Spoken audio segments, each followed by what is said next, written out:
Yep, we're all good to go. Boom, boom. We're rocking and rolling? We're rolling. Here we go.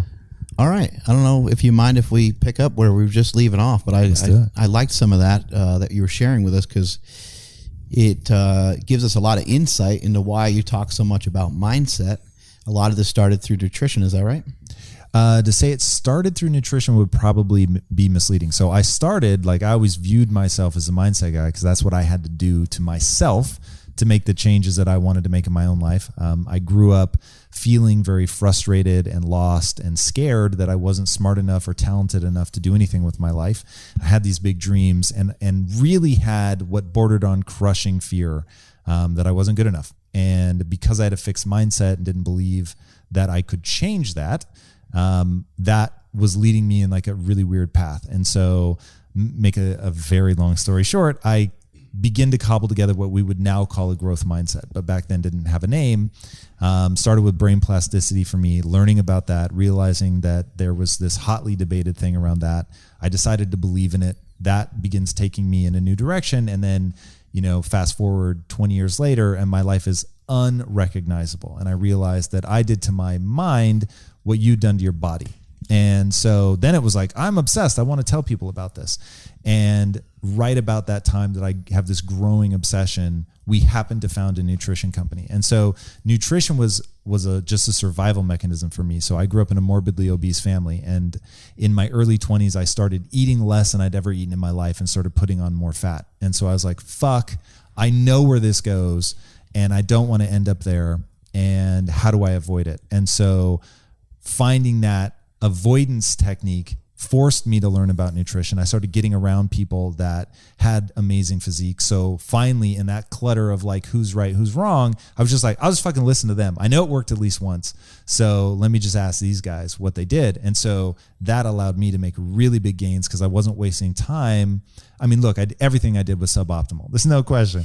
But I didn't waste time doing really stupid shit. And so I had some pretty early good gains early on and just knew enough about the mechanisms of adding muscle and losing fat that journey ended up being ultra productive for me. And so 8.5 years into my business relationship with these guys who were also teaching me about the body and nutrition, we decided for 3 very different reasons to start a nutrition company. So, but had I been on my own, I would have gone straight to what I'm doing now, which is media.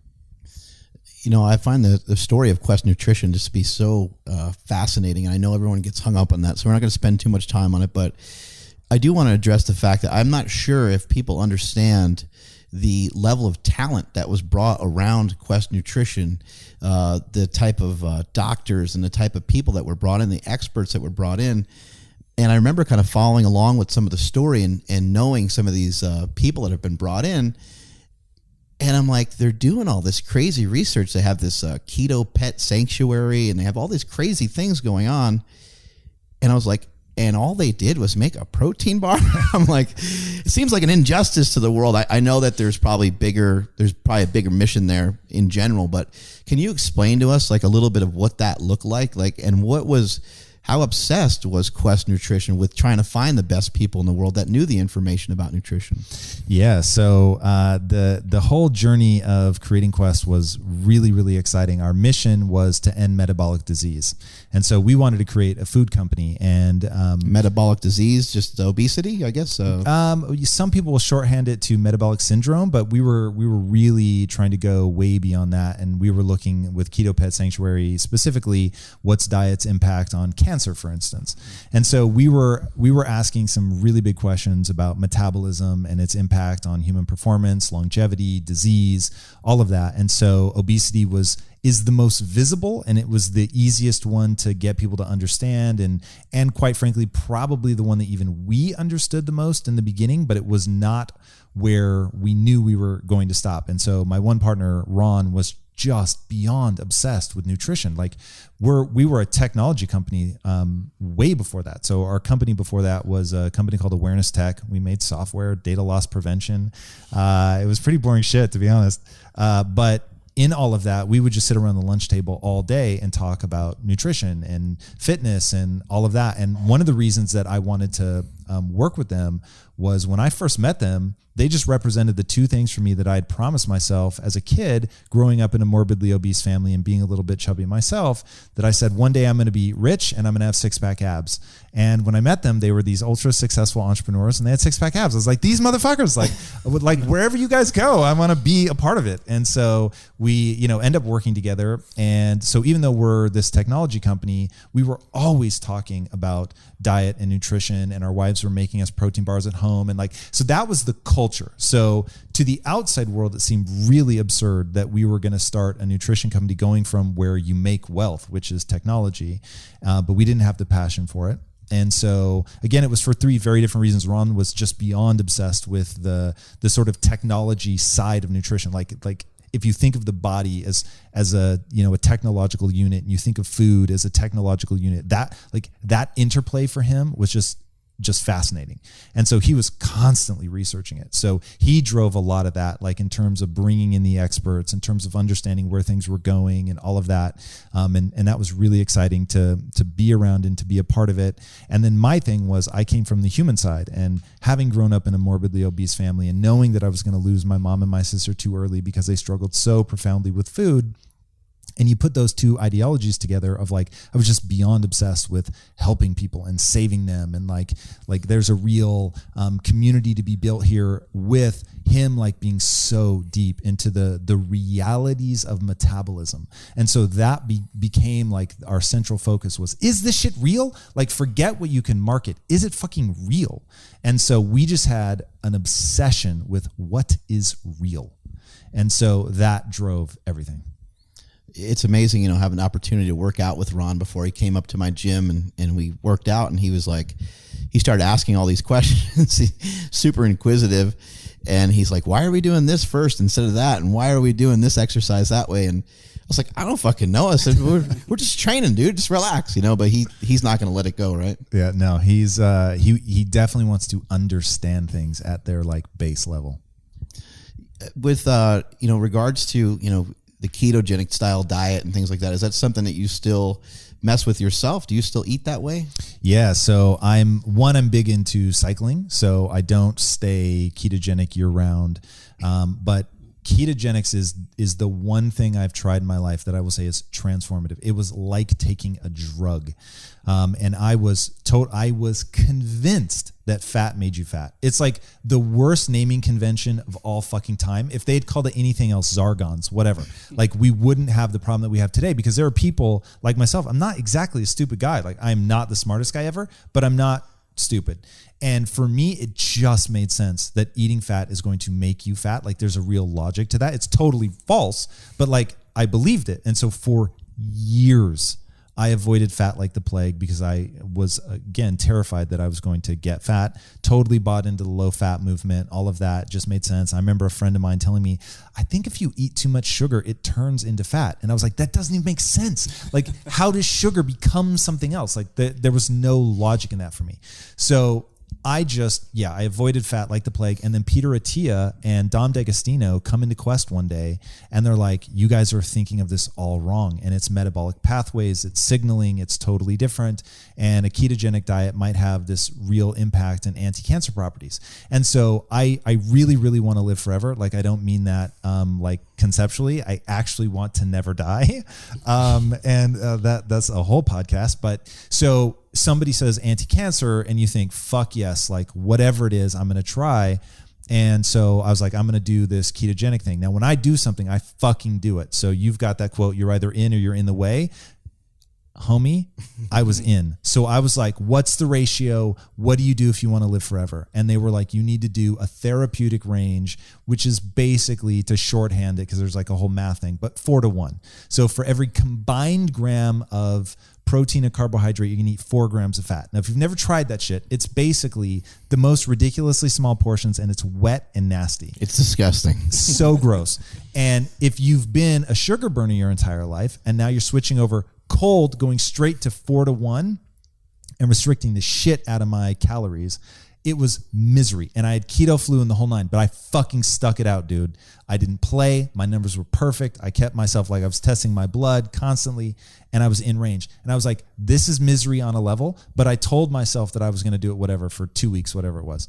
And I did it. But the weird thing was I needed to distract myself. I just felt like such garbage. So I started playing video games. Now at the time, I couldn't play video games for more than 1 hour a week. And even doing that, I had to ice my wrists every night to be able to do that because I had such Is that what's wrong with your wrist now? Yeah. Well, it's not from video games, but like for 15 years, I had to ice my wrists every night because I just had this chronic inflammation. And I do this ketogenic diet. It's total misery. I'm telling myself I'm never going to do it again. I start playing video games to distract myself, and I realize I'm playing 6-8 hours a day on the weekends. No pain. And I was like, what the fuck? Well, now we got to know what games you're actually playing. At that time, it was a first-person shooter that, I don't know, it totally faded out. But now if somebody really wants to know, Destiny is my jam. Okay. That fucking game I'm obsessed with. Got my wife to play, so it's quality family time. That's how you spin and it. Gaming, that for sure. So yeah, anyway, that's a whole thing. But it was more profoundly impactful from an anti-inflammatory standpoint than ibuprofen. It was transformative. And so I was like, I'm never taking fat out of my diet again. I thought I would never do keto again, and I didn't for almost a year. But I elevated the fat in my diet, and it was just a game changer. But yeah, I still fuck with keto hard now. You know, for a diet like that, especially doing true keto, that's 4-1. It first off takes a lot of commitment. It takes a lot of, you have to stick with it, and it's very, very difficult. Now, you were talking about mindset when we first started here, and you're very, very big into the growth mindset, the book by Carol Dweck. You talk about that all the time. Now, I know you didn't always have that type of mindset in the past. What was it, and what was your mindset before? How'd you make the switch to that type of growth mindset? Yeah. So pain and suffering is how I made the switch. And it went something like this. So I go to film school, and I believe myself to be talented. So in high school, I cheated on everything, but I believed that I was smart enough to do the work. And so that was sort of how I got around it, was like I didn't feel guilty cheating because I was like, I could do this work, but there are things that I'm more focused on, like building my social skills, which AKA chasing chicks. Like that was my whole thing. And so I thought, but when I go to college, it's the thing I actually want to learn. It's not like this bullshit we're doing in high school. It's the thing I really care about. And I'm going to take tens of thousands of dollars in student debt. So I'm actually going to do. So I do it myself. So I walk into film school and I say, ARF, sink or swim. I'm doing this all myself. I'm never cheating again. And I stuck to that, not fucking once. And I actually did better in college than I did in high school. So I thought, yeah, this is it, man. I knew it. I'm smart. Like I got this. And I get into film school, and getting into USC film school, you're more likely statistically, not from an intelligence standpoint, but statistically speaking, you're more likely to get into Harvard Law than USC film school. So I get in. Everyone told me I wasn't going to be able to. And I got in. I thought, yep, I got this. Early film school, I'm killing it. And I'm just like getting everybody's attention. And I'm like, this is it. They only choose 4 people to direct a senior thesis film. I was one of the 4 people chosen. So like my life is just stacking up, right? I have this whole thesis about I'm smart enough to do this. I'm a natural born filmmaker. And like everything is proving me right until my senior thesis. And I get this, 1 of 4, fuck yeah, I'm going to make the senior thesis. I'm going to graduate, get my 3-picture deal. I'm going to be set. I'm the next Steven Spielberg. This is this on lock. And then I fuck up my senior thesis film so badly that I steal the master because I never want this thing seen. And this is not me being humble. It was real garbage. Like it was absolute trash.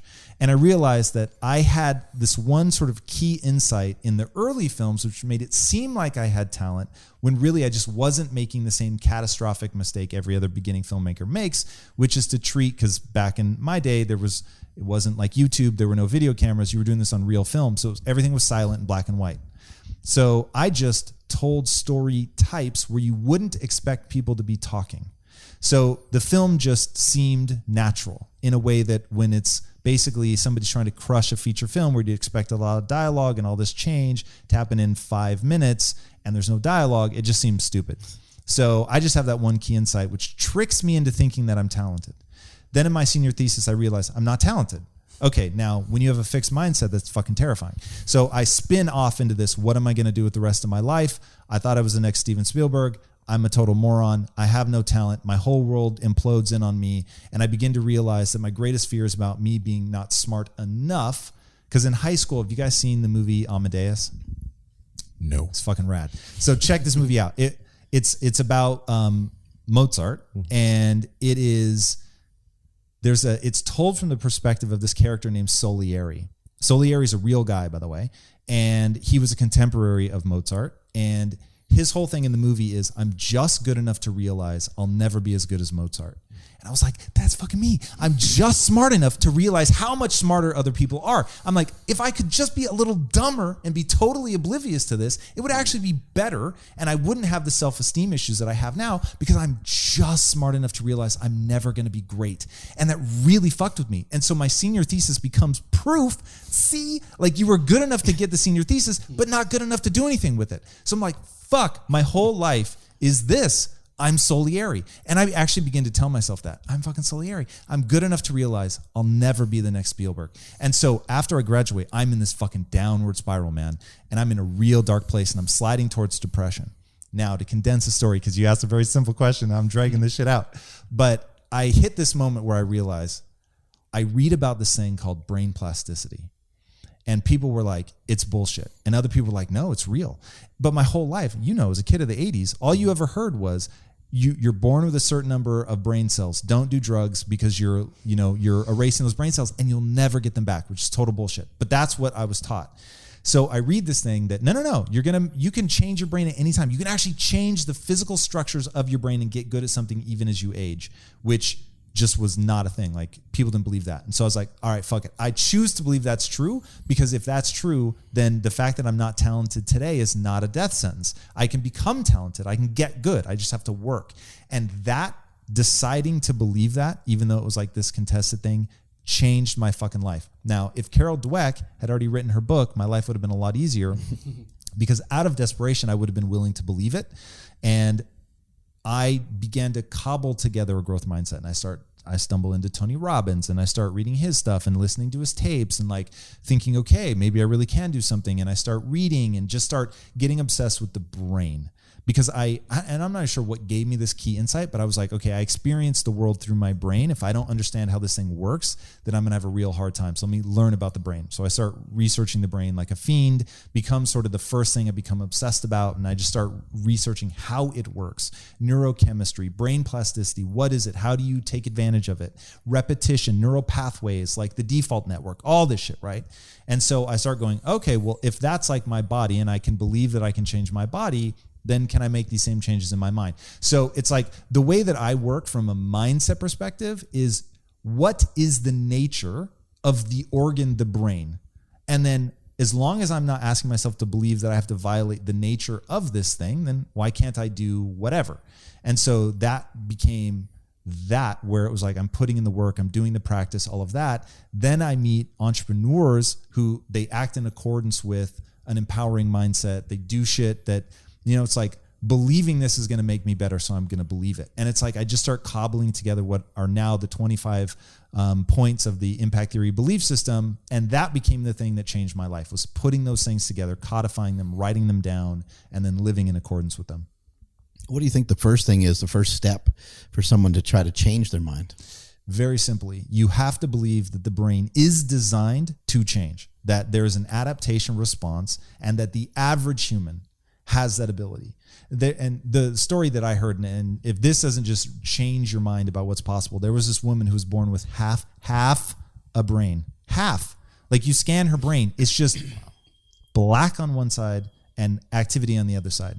And so it's like, okay, hold on a sec. If you've got this woman who is a high function, we have our alarm system is testing itself. That's wonderful. Forgive us. It should stop here momentarily. But if you've got a woman who is born with half a brain, and look, she wasn't like completely normal. Her parents knew she had developmental challenges, but it was like, people knew, oh, she'll be able to live on her own and all that. So you would not expect to scan her brain and find that she only had half of it. And the brain just adapts and goes, oh, I don't have that region. Let me rewire, reallocate things. And it grows and changes both form and function. So if the brain can do that to make up for half of the brain being missing and still be a high functioning adult, like, you've really got to believe that just being like, oh, I'm not good at reading or whatever, you can get good. You're going to have to put yourself into an adaptation response, and it's just like fucking building muscle. You don't build muscle by curling twos, right? You build muscle by fucking pushing yourself, going to failure, sweating, working till you vomit, like thinking about your food, coming back in, spending hours in the gym. It's fucking hard, but if you trigger the adaptation response, even as the most like diehard average person on the planet, nothing special about you, just you're hopelessly average, that you can make change. Now, if you believe that, it's what I call the only belief that matters, then you'll put time and energy into it. But if you don't believe it will happen, then you don't put the time and energy, and rightly so, because if wasting time and energy is going to be the only outcome, why would you bother? But once you know that the human animal is designed to adapt, then all of a sudden you'll take the steps. How did you make the brain grow and change? With lifting, there's sets and reps and weight associated with it. What were the sets and reps and weights for your brain? Fuck yeah. So this is the right question. So I'm writing a book about this right now because it isn't what people think. Can you give me some of the book now? I'm going to give it to you all. I'm going to give you go. the entire book. So my whole thing is give everything you know away as fast as you can give it away. And if your knowledge is so limited that it can actually be taken or stolen or whatever, you didn't have anything in the first place to fucking worry about. Yeah. So here are my best shit. I'm going to give it to you as fast as humanly possible. All right. So you already believe, based on the diatribe I just gave you, that the human animal is designed to adapt. Okay, so how do we force ourselves into the adaptation response from a purely mental place? All right, number one is just fucking repetition. The brain is designed to conserve calories. So it's like whatever, 3 pounds uses 20 to 30% of your energy. So only way you're going to survive is if your brain has a mechanism to make shit easier. It's what's called the default network. So your job is to get a lot of powerful shit into the default network. Now, what's the default network? When you're driving to work and you do it all day, every day, and you get to work one day and you're like, fuck, I don't even remember how I got here. How did I not die? That's the default network, right? That shit it's actually burned in. It's hardwired. Okay, so what does the hardwiring process look like? Your brain is ultra adaptive, meaning it can be designed to do one thing one day and then begin to actually unwind and break apart physical connections between the neurons, create new connections because now you're doing something else and you're doing that something else a lot. And what it's going to do is it's going to atrophy old connections and begin making new connections, okay?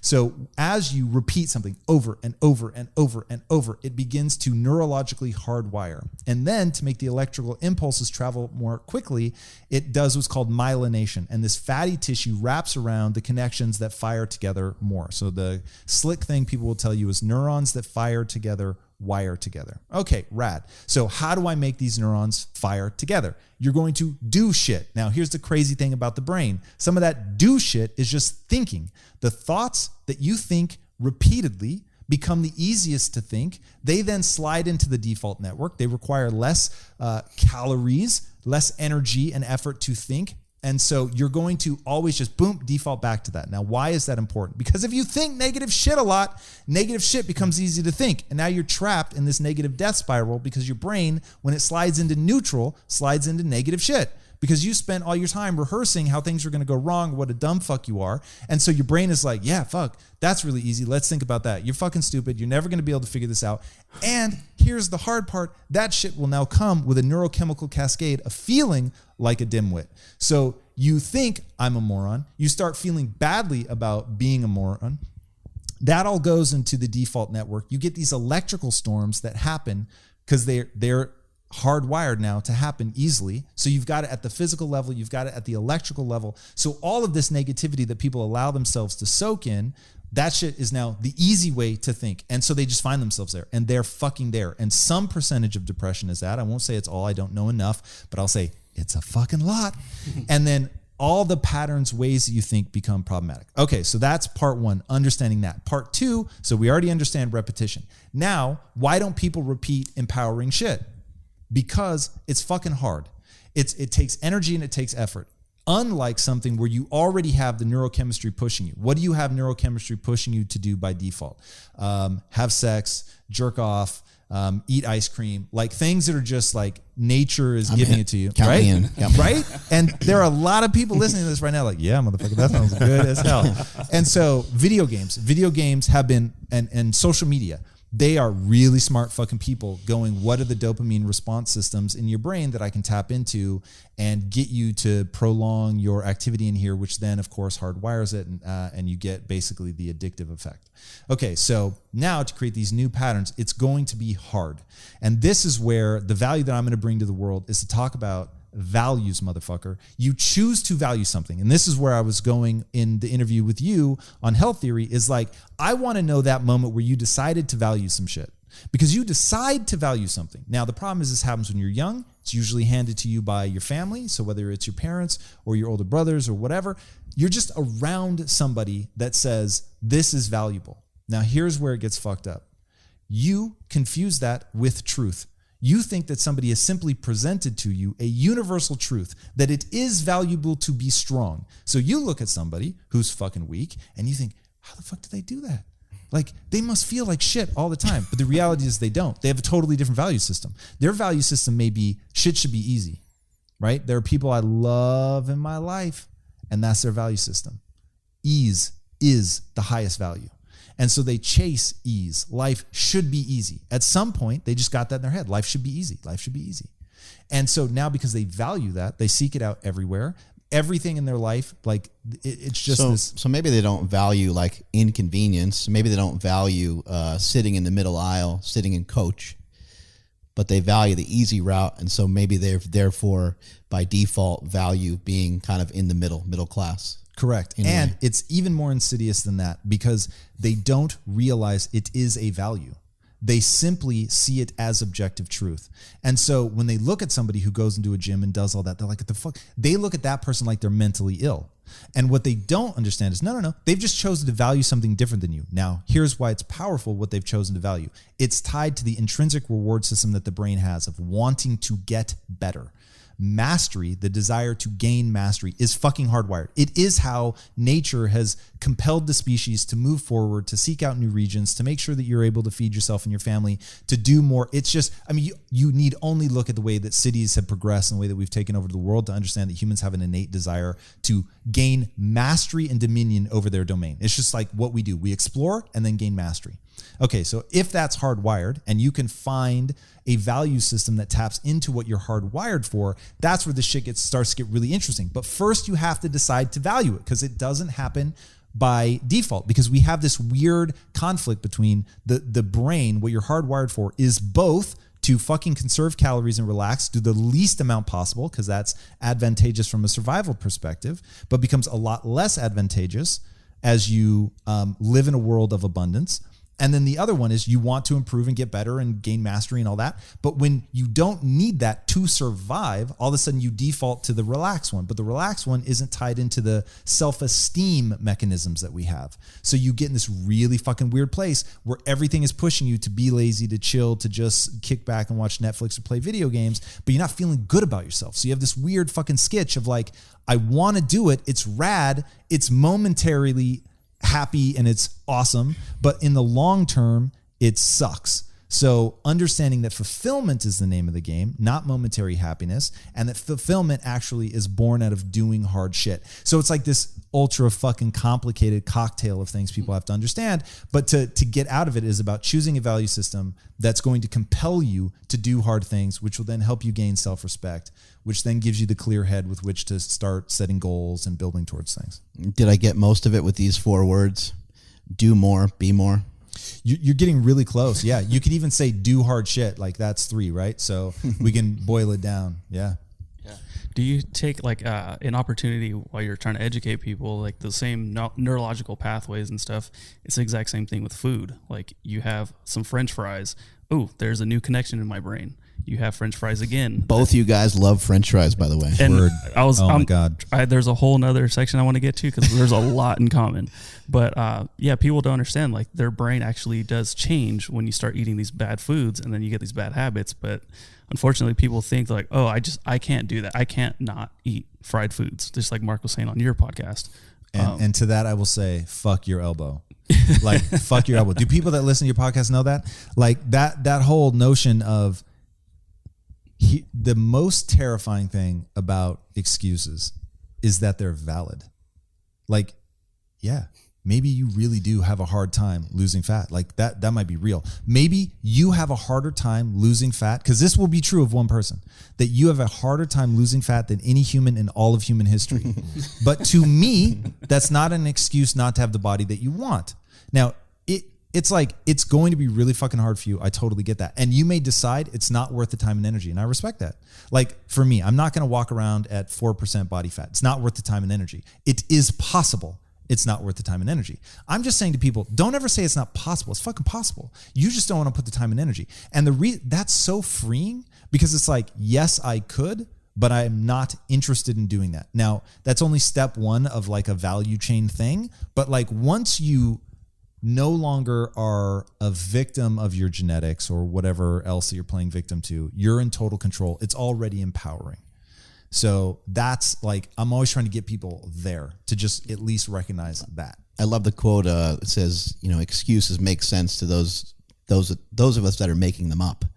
And that's the thing to understand is like they're made up. Like you made it up, but you made up the excuse probably so you can have a nice, warm, soothing reason on why you're not doing something to kind of block you from it, so you feel more comfortable about it. Well, it okays it, right? It goes back to what you're saying. Like we want to be, self-preserving. We want to be lazy. I don't want to admit that I am lazy, so I'll just make up this excuse and be like, actually, it's not me. It's genetics, whatever it is, 1,000%. Yeah.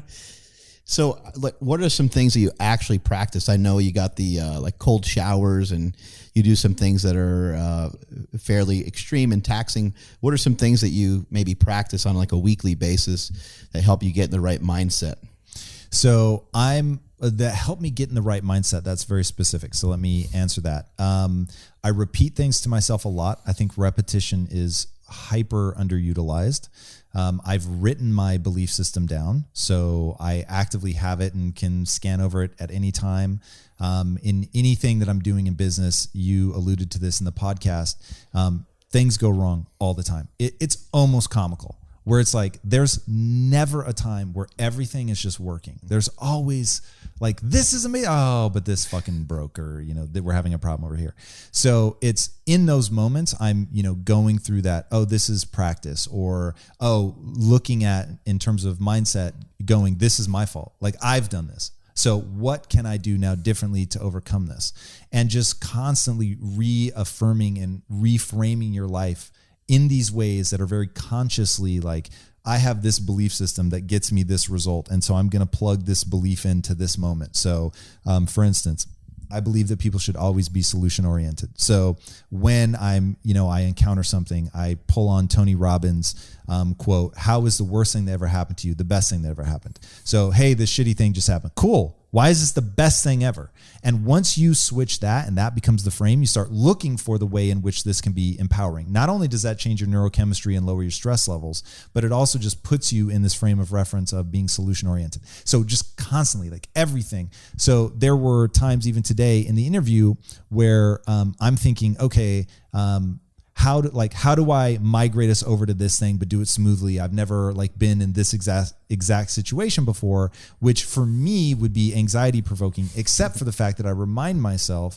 that this is practice. So I'm like, oh, rad. So as we're doing the thing, I'm sitting there reminding myself to use the word practice. This is an opportunity to practice doing this thing. So it's like, it's all very conscious. I've got these tools that I pull on all the time to frame things in the right way that help me manage my anxiety, and that keep me in a solution-oriented mindset. Great leaders are, by nature, just extremely repetitive. You think about the best coach that you ever had or best mentor you ever had. You're like, that fucking guy just kept saying the same shit over and over again. He told me every day. They keep telling you their mission. Do you ever get tired with either doing that for yourself, or do you ever get tired with doing that with employees? I get tired of saying the same things. So I'm always trying to, I'm a big believer that in one human lifespan, you can never possibly max out your potential. So I'm just constantly looking for what's that new insight? So I'm always terrified that I'm getting into dogma, that I'm no longer being nimble in my way of thinking. And I'm constantly trying to check myself. So I'm actually glad that I get bored, repeating the same shit. There's only so many things that are true. So I'm never going to say something just because it's new and different. It's got to be something that's actually real. But when I find myself in that space, usually it's because it's no longer having that visceral impact on me that I want it to have, or I'm realizing, oh, the old way of saying it's already gotten through to all the people that it's going to get through. So what's that new key insight? Like what's something that either I can learn about the nature of the human mind, or I can really reflect back on. Like we were talking in the podcast. Let's see if I can capture this. We were talking and you were saying something, you were describing people struggling with something. I don't remember exactly what it was. And I thought, fuck yeah, people do struggle with that all the time. And like, I've not been able to break people through that. So that means that there's a fundamental misunderstanding for me. So what is it that I'm misunderstanding that's not allowing me? Like my vision of the world and the way that people are has got to include that like period where they just won't hear it. So how do we address that period? And so it's like, how many years did I just brush that niggling thing away? And then finally that one time I thought I need to let this sink in. And so that often is born of that frustration of just like, oh, I'm saying the same shit. Because one, it's like, I haven't pushed my own thinking. And two, obviously I'm not having the breakthrough with this person that I want to have. And so do you guys know Peter Thiel? Yeah, I know the name. All right, he's got this rad concept. He's one of the most successful people ever, billionaire, crazy guy, one of the founders of PayPal, wrote this book called 0 to 1. And he talks about this notion, ask yourself why you can't complete your 10-year plan in 6 months. And I thought that's such a rad way to think about it, right? Like people will, they tell me all the time, some people just aren't reachable. You're not going to be able to get through to everybody. And I fucking just reject that. Like that closes off so many approaches if you believe that it's not possible. But if you actually believe, so the standard that I hold myself to is to believe that it's possible to take the most fixed mindseted person ever, somebody who grew up with like disadvantages, that's genetically disadvantaged, like their mindset is so fucked that like most people are just going to say, don't waste your time and energy. And my thing is, I will not have achieved my goals until I get to the point where I can reliably, in 30 seconds or less, have that person have a breakthrough that will last and completely turn their life around. Now, maybe it's not possible, but I'm going to chase it like it is. And I think that forces me to aim at something that is so far away from my current skill set that it will constantly remind me of just how much better and more effective I can get. Do you feel like there's people living their life behind? That was something I mentioned on your podcast, and that may have been kind of what you're referring to. And sometimes that's how I interpret the way that I see some other people living their lives, but maybe it's just a false interpretation. Maybe they're fine where they're at. And maybe it's just me like, having a character flaw and like almost like looking down on somebody. But do you think people are kind of living their life behind, like they're unprepared for a lot of the things that are coming next, or should they be where they're at? Well, I think that there are many different ways to live a life that's deeply fulfilling. And so the punchline of life is fulfillment. That's it. How do you feel about yourself when you're by yourself? And I'll tell you right now, money can't touch that. So making a lot of money is not going to do that for you. You could be a monk and just feel fucking awesome. No one's ever going to feel awesome all the time, but your sort of baseline sense of self is rad. So I don't think the punchline of life is success. It's not fame. It's not fortune. The punchline of life is self-respect, basically. It's to really feel good about who you are when there's nobody around to cheer you on or anything. Or in the midst of people telling you that you're an absolute asshat, can you still feel good? Like, are you able to be like, no, actually, these are the things that I value. I live in accordance with them. I help not only myself, but other people. Like, all that is in alignment, because fulfillment is I'll call a naturally occurring phenomenon. So it is hardwired in us from an evolutionary perspective. It's something that for whatever reason kept us alive long enough to have progeny, and then make sure that those kids stayed alive long enough to have progeny. So for whatever reason, evolution has made sure that we all have this. So as long as somebody's in that zone, their life may be something that I'm wholly uninterested in. So for instance, Buddhists, there is the whole notion of desire is suffering, and that all of life is suffering, and that it's born of desire. And if you could just let go of desire, like even the desire for enlightenment, to let go of that. And my thing is, just doesn't sound interesting to me. So I want to fully engage with life. Now, that doesn't mean that they're wrong. It just means that they're wrong for me. Now, I could possibly re-break down my whole value system, and for whatever reason, if I was so motivated to build value around that and spend years sort of reshaping my mindset and what I'm into and all that I could get into it. But right now, with how I was raised and the things that have occurred to me over my life, like there's just other shit that I'm into that I want to chase, that I value. So they live a life that is not interesting to me, that I have no desire to go for, but it seems pretty apparent that there is deep fulfillment in that way. So, but there are also other people that their lives are a fucking mess, and they would have you believe that there's no wrong way to live your life. And I will say any way of living your life that makes you feel badly about yourself is wrong, in that the highest value that I'll hold is well-being of sentient creatures. And you're not going to have well-being if you think you're a piece of shit. You know, what you just mentioned, you're not going to have well-being if you think you're a piece of shit.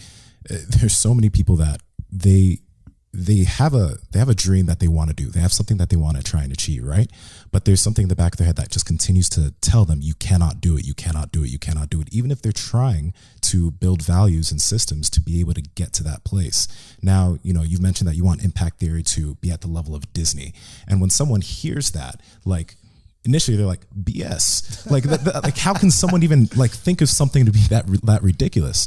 So if you do want to have to be able to dream that large, how can you get rid of that voice that's continuously telling you that you probably will not be able to achieve that? Yeah, so I don't think you want to get rid of that voice. So I think the name of the game is mental jiu-jitsu. So the negativity in your own head, your bias towards negativity, these are all things that have helped us survive a very long time. So I'm just going to assume that they have benefit. Now, I also know that if you stay there and you allow anything to diminish your sense of self, to make you feel badly about yourself, that doesn't serve you. And so one of my highest values is to do and believe only the things that move me towards my goals. So there are times where I need to kick myself in the ass. I need to recognize that I have been fucking up, I have been underperforming, or I've made some catastrophic mistake or whatever. I have to own that. But I don't want to sit in that space. And so I immediately want to use that as a way to remind myself that I can get whatever skill set is lacking. I can learn to be better at this next time, or to not put myself in that situation, whatever the case may be, and to begin focusing on that. But I use that negativity as a habit loop trigger to play one of my empowering messages to get me taking action in a way that's going to serve me, that's going, and when I say serve, I mean that which is going to move me towards my goals. So when you do that, instead of trying to silence the negative voice, which I think will be endless pain and suffering, it's like trying to learn to meditate in the thought that one day you will never have thoughts. That's not, at least in my experience, it's not the punchline. The punchline is to be able to come back to the breath, right? So that, I'm thinking again, and to be able to come back to the breath and maybe have longer gaps, but you're going to think. It's the nature of the human mind. So I'm going to have the negative voice. It's the nature of the human mind, but I want to make the negative voice useful and not destructive. And so reframing that and building a different relationship with it. And at first it feels really awkward to be like, I'm a piece of shit. Oh, remember, when you think you're a piece of shit, you need to remind yourself you can get better at anything over time. And so what is that thing that I want to get better at? But after a while, it really does hardwire and it becomes second nature. So now when I have a negative thought, it flips within milliseconds into that reminder that I can develop a new skill set in any direction that I want to go. And so what is that skill set? And if I decide that, oh man, it really bums me out that I'm not good at this thing and I never plan to put energy into it, then I have to reassess my value system. Why am I being driven towards something at a point where either I need to increase its value in my mind, like take singing. I want to be good at singing, but I'm not willing to put in the time and the energy. Okay, well, that's weird. So now either I need to accept that it's okay that I have this weird thing and at least realize it gives me a fun example to tell people in moments like this, or I need to decide that singing is a higher value for me and that I'm going to invest in actually getting good, or I need to reduce its value and say, oh, this is pointless. Why do I even care? And diminish its value so that I don't think about it anymore. But like any one of the three is going to get you to an interesting outcome, but it needs to be a self-aware, thoughtful process that you go through. What about you hear people talk about making the leap? You just said, it's not all about the money, right? But the great Kanye West said, having money is not everything, not having it is. So there's somebody that's passionate about photography, they're passionate about podcasting, but they're stuck at a job that they cannot leave because they make just enough. And they're hearing you say it's not about the money, but it's like, well, shit, it's easy for you to say. That's a common thing that everybody hears. Let's get into it. Yeah. I like the hard fucking questions. So yeah, what do you tell this person? Like, dude, follow the passion, not the money. But they're like, I need the money right now. Word. And let's really complicate it. Money will make everything better, except how you feel about yourself. It's the one thing money can't touch. But money problems are solved by money. And so when you have a lot of money, you can do insanely cool shit. So like, I don't want people to misunderstand my message. I'm all about wealth creation, and I'm all about even becoming more wealthy than I am today because I know its utility. But my relationship to money is very simple. Money is the great facilitator, period. Money facilitates shit. But if you don't know what you want to build, there's not a lot of point in going out and getting money. So to that person, I will say very simply, you have an awesome goal to set before yourself, which is you must have 6 months cash in the bank so that you wouldn't have to change your lifestyle one iota to keep living exactly like you're living right now for 6 months. Anybody that doesn't, I don't care how little money you make, go do some Google searches. They're like, there was a guy, I think he was a postal worker, and over 70 years saved up some ungodly amount of money. I want to say that with compounding interest, it was over $1 million. It was just pure insanity. So there are definitely ways, no matter how much you're making, it comes down to the differential between what you make and your lifestyle. So if you're making very, very, very little money, then you might have to do some crazy shit. When I was making very, very, very little money, I managed apartment complexes. So my rent was either free or just ridiculously cheap. And it was a pain in the ass. And the second I was making enough money to not need to manage apartment complexes, I fucking stopped. But there are like the number of things that people haven't even begun to explore that they could be doing is near infinite. I got to have that Netflix, bro. Hey, respect. Like, rank order them. If Netflix is one of them, rad, get your Netflix. But understand, like, map it out, right? So Netflix is this, you're going to give up something else. If you're not eating, I don't even know if they exist anymore, but when I was dirt poor, there were these things called Tina's Burritos. They were 3 for 99 cents. Just the frozen burritos, right? Yeah, they were super rad. So I was like, hey, I can eat. I'm not saying that helped for longevity or for body composition, but I can sustain myself on this really dirt cheap shit. So, right there, 3 Tina's Burritos, that's like a day's worth of food for 99 cents. So it comes down to lifestyle. When Lisa and I founded Quest, we had to get rid of one of our cars. And so we had, at one point the company was worth, I don't know, it's probably worth over $100 million. And we were still driving in this beat up Ford Focus with a leaky exhaust that started rattling at like 55 miles an hour. But it was like, you just do what you have to do to be able to take that risk. So if you don't have 6 months, you're beholden to your job because it's just panic time if you lose that job. So you need to make sure that you have the 6 months cash. Like, that's step number one. Then you can really start to focus on getting a job that fulfills you, that you love, that you enjoy. And if you're not willing to save that money, then you're your biggest enemy. You're creating a problem in your life. And it's like, we all create problems in our lives. I don't fail to have empathy for that person. Like, I really get that. And I spent so many years of my life making really stupid decisions, but it's like, there is a path out of all this. And it really does. At the end of the day, it comes down to fuck your elbow. Like, at some point you just have to fucking do it. Like, map out what you want and get to it. And yes, it's going to hurt. And yes, it sucks. And yes, it's unfair. And yes, all that. But either you want the thing that you say you want or you don't.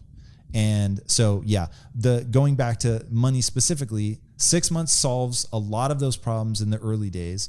And then in terms of wealth creation, like, there's a whole path to doing that. And you have to decide whether you want to be on that path. And if any part of your answer is, I want wealth because I think it will make me feel better about myself, or I think people with wealth are just cooler, better people, I will just stop you right there. I promise you. It will not change how you feel about yourself. Not one bit. All your anxiety, all of your insecurities, all your self-loathing, it will follow you no matter how much money you get.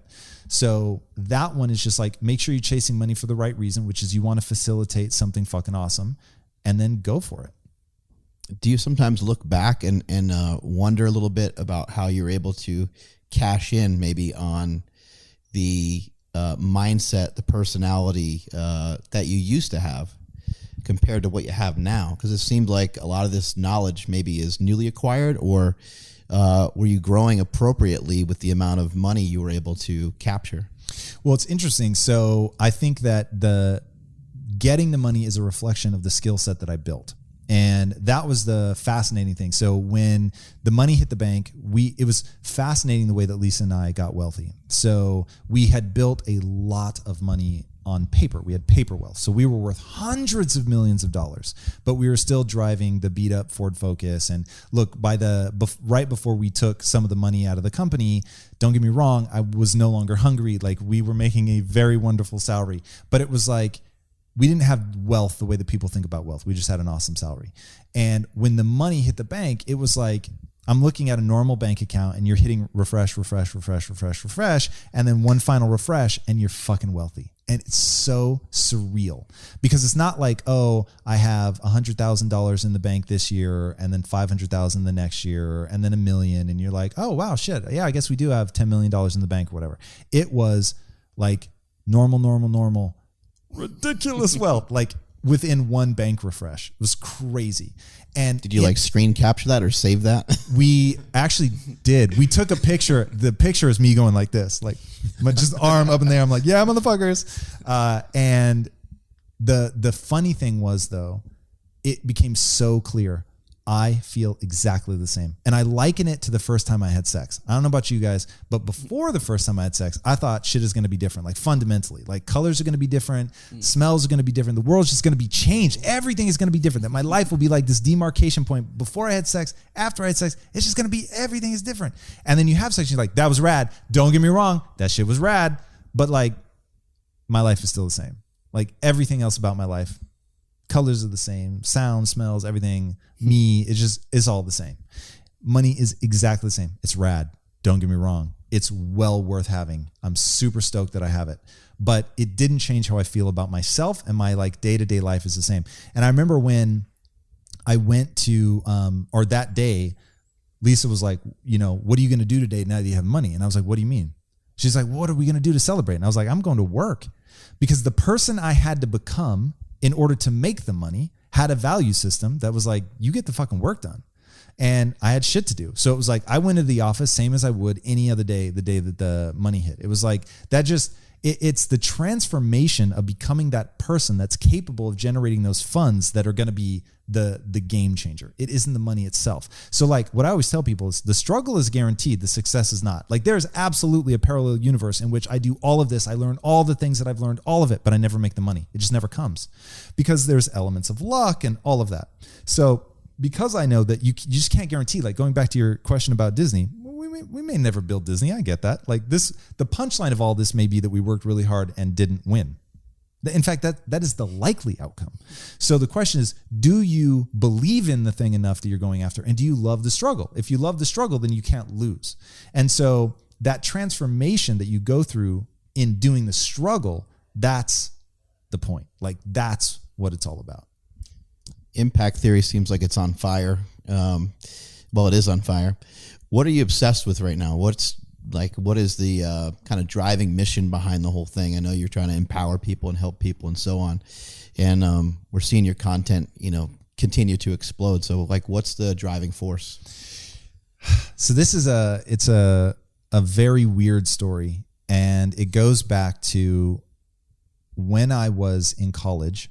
I wanted to get into film school. And I wanted to prove everybody wrong. Now, getting into USC is not the same as getting into USC Film School, and I didn't know that. So I turned my life upside down, moved to California, almost didn't, and I was panicking, and my mom basically kicks me out of the nest, and I get to USC only to be like, I'm not in film school? And they're like, no, it doesn't work like that. You have to apply separately. And I was like, oh my God. And that's when they tell me the whole, like, you're statistically more likely to get into Harvard Law, which they were telling me to let me know you're not getting in. Like they just said that to my face. Like it was one of the times of just like the most extraordinarily clear doubt that somebody gave me. And they're like, you're not going to get in. I see this all day. You need to stop taking film classes. You're going to end up being here for 5 years because you wasted time. And I was like, no, there's got to be a way. And so I went out to lunch with one of the people on the admissions committee to film school. And I said, what do I need to do to get in? And because my SATs were really bad. This is part of the story I forgot to mention. So took the SATs twice. My combined score, so the best of math from one and the best from verbal from the other, was 990. Now I know they've changed the way that they rate this, so I don't know, a younger audience knows how bad that is. But people in my age group are like, damn, like that's really bad. And that, and like I said, I did not show early signs of being successful. So get the 990. They wanted a 1300. So to get into film school, you need a 1300. I'm like astronomically far away from that. So I go to the guy and I'm like, what do I have to do? I have terrible SATs. And he said, look, man, SAT stands for Scholastic Aptitude Test. It's supposed to tell me how well you're going to do in college. He said, you've already missed the time where you can get accepted as an incoming freshman. So you're not eligible again until you're an incoming junior. So he said that gives you 2 years to get good grades. And he was like, if you get good enough grades, I'm not even going to look at your application. So he's like, I'm just going to see, yep, cool, this kid knows how to learn, and that'll be that. And I was like, rad. So I locked myself in a room for 2 years. I didn't drink. I didn't do drugs. I didn't date. Nothing. All I did was study. And I was in a class, and to give you an idea of how paranoid I was taking the class pass fail. And the teacher said, does anybody want extra credit? I nearly threw my arm out of the socket, raising my hand to say I wanted extra credit. And he's like, cool, we're going to send you in the inner cities, because USC is in the ghetto. And we're going to send you into the inner cities to tutor these kids. Now, of course, they give you the most problematic children ever. So I get this little kid named Rashawn. Rashawn's probably about 8 years old. And he is a freak of nature. This kid, he would fight. He was tiny because he was on probably Ritalin because he was hyperactive. And he was tiny, but he would just fight anybody. It was crazy.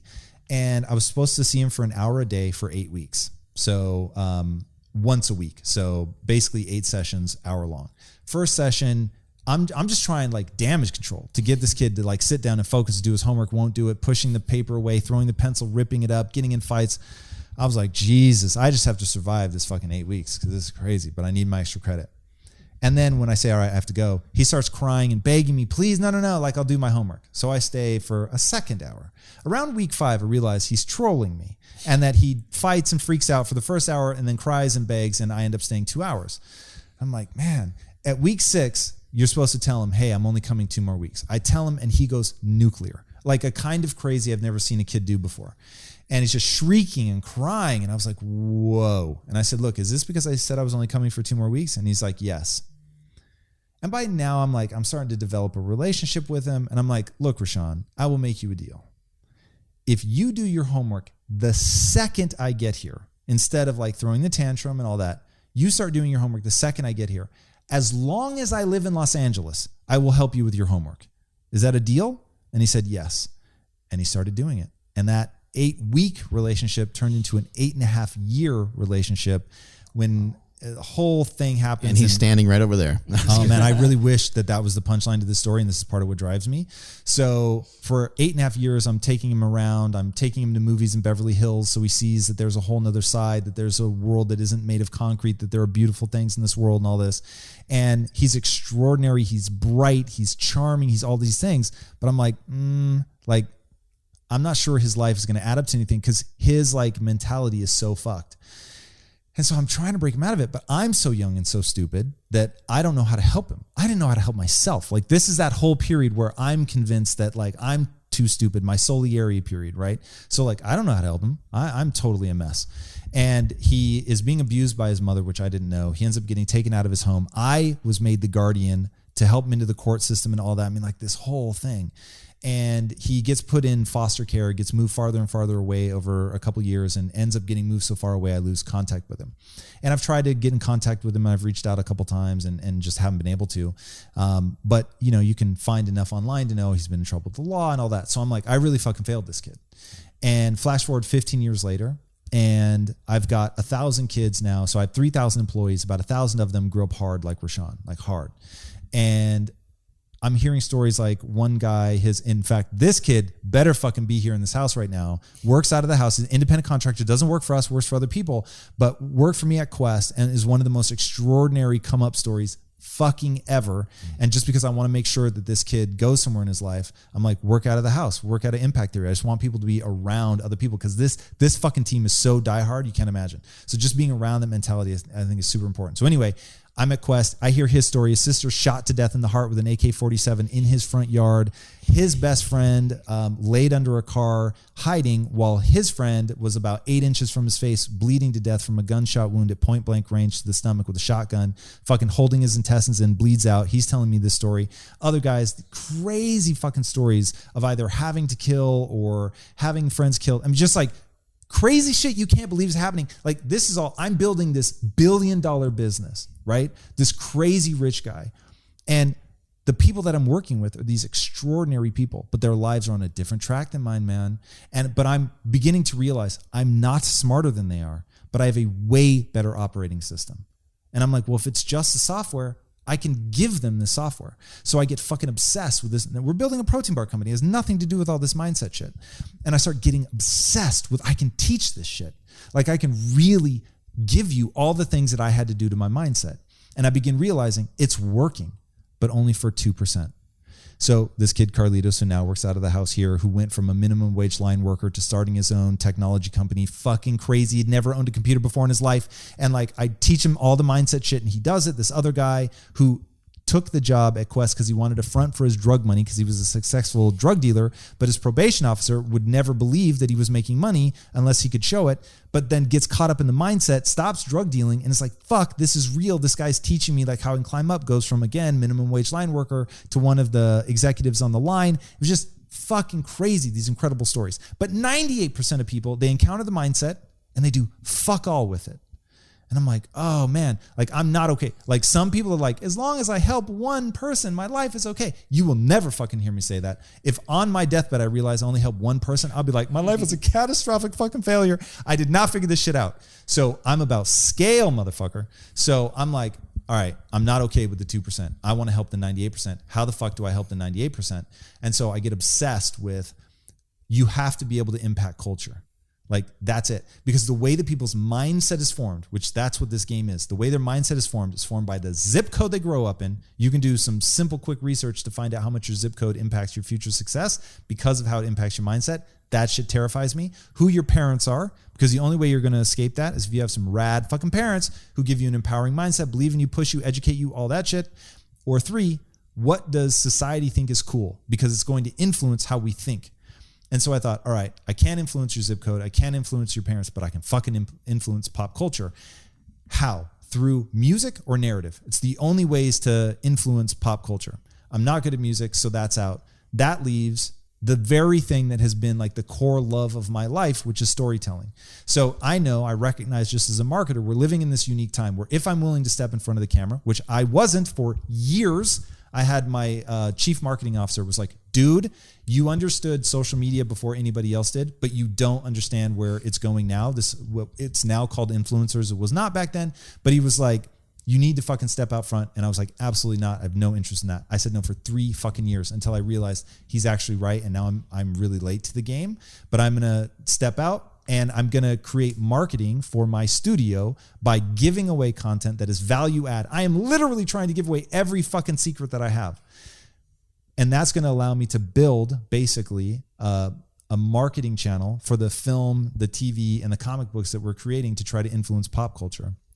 And look, if people want to know why I say we're modeling ourselves after Disney, it's for 2 reasons. One, and most importantly, is credible historians will tell you that Disney's Who's Afraid of the Big Bad Wolf was part of how the U.S. got out of the Great Depression, because people began singing the song that they put in the cartoon, Who's Afraid of the Big Bad Wolf. The Big Bad Wolf became, everybody understood what you were really talking about was the Great Depression. And by flipping it, by being able to reframe it and say, I'm not afraid of this thing, they began to change the cultural narrative, which allowed them to then begin to get out of it. That's how you influence pop culture. And then you need only look at when you stack the Marvel Cinematic Universe compared to every other franchise in fucking history, it towers over everything. It is insane. Now, the problem is they don't marry it to takeaways that you can put in your own life. But if they did, and the superheroes never were given powers, they had to earn those powers, and there was a whole ethos behind it, and you could read a comic book, go see a movie, and then fucking tune into impact theory, and I can tell you how you use that shit in your real fucking life, and then it works because it has to be real. Now you've got this thing, it's multi-generational, it's a 70-year plan. It will not work with any one person. This is about cultural impact. It's about getting culture to think about things differently, to make empowerment cool, to make it just fucking, that you can't get to 15 without hearing about a growth mindset. You can't get to 15 without realizing that the brain is plastic and that you can grow and get better. And it doesn't matter if you think you're a moron now, who you are today is irrelevant. Only matters who you want to become and the price you're willing to pay to get there. And that is just so deeply infused in culture that they all have those little things that they can repeat in their head. Like that's the mission. But it all started with Rashawn. It started with failing that fucking kid and realizing that I had a real opportunity to make a difference in his life and I couldn't. And like that shit haunts me. And there's this Mother Teresa quote, many people, or no one will act for the many, but people will act for the one, right? And so I think about Rashawn. I think about Carlitos, who's the kid that's working out of the house now. I think about a lot of people back at Quest that are extraordinary fucking humans that won't do anything with their lives because they don't believe they can. Damn, that was awesome. I don't want to take up any more of your time. I think that was awesome, and that leaves us with plenty more to talk about when we meet again in the future. Hopefully we'll get you up to Sacramento sometime, get you training, get you lifting some weights up there, because I'd love to show you some stuff and share some more great content with you. But it was awesome. It was a pleasure having you on. We've been following as the world is following what you guys are doing here at Impact Theory. Unbelievable. Thank you for inviting us into your home/studio. It's been a fantastic day. We've had a lot of fun. Thank you so much. Awesome, man. Thanks for having me. Strength is never weakness. Weakness is never strength. Catch you guys later.